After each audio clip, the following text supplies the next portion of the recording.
I really like Matt Taibbi. He's one of my favorite journalists, and he works almost exclusively for himself on Substack. Let's use him as an example. What's stopping you, if you're Matt, from beginning to lie, to drift, to grift, to sell out? What's stopping you, if you work for yourself, is you. In Matt's case, it's going to be his personality, his sense of the absurd that gives me confidence that across his life, he won't sell out. But that's not good enough for me. It's not good enough for me for you to be the only check on your journalistic credibility in the society in which I live. I also need institutions to be there as a second check. Not in the case of every journalist, but in the case of at least some. Because if there are no institutions which, through culture, through procedure, through a certain kind of collective life and collective organization, keep journalists journalists, then what you've got is a society in which there are individual journalists, but there is no journalism.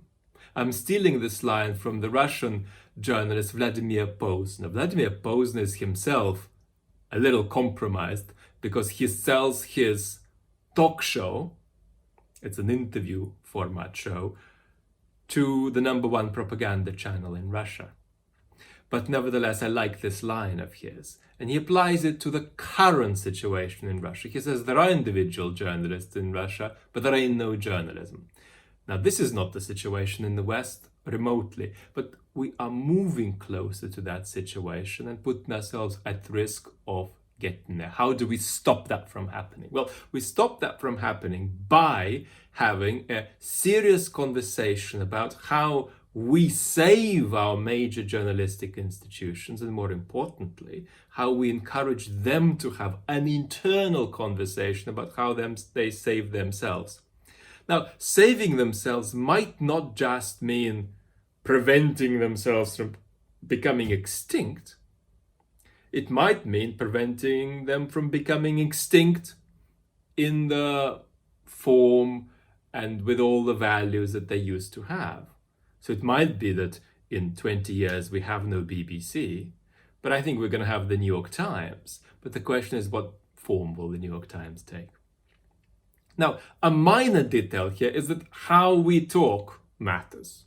In other words, most of what we say won't be taken notice of. But some of the things we say might make these institutions more defensive and more irrational. And other things we say, and the way we say these things, might make these institutions more receptive to critical feedback and adjustment. But that's less important than the basic problem that these institutions need to put their own existential question, their question of how do they survive, front and center, and have an honest look at the fact that many of the trends in which they're currently engaged are not compatible with their long-term survival in their current form. That's going to be one of the ongoing conversations on this channel. But for the purpose of this clip, what's really important to emphasize is that a culture without institutions of journalism is a culture where journalism's died, but of course individual journalists haven't. That's a thing that we want to avoid, and that's a thing from which even 1,000 independently operating Matt Taibbis will not save us. That you do a lot of things I can't talk about. I'll say she does.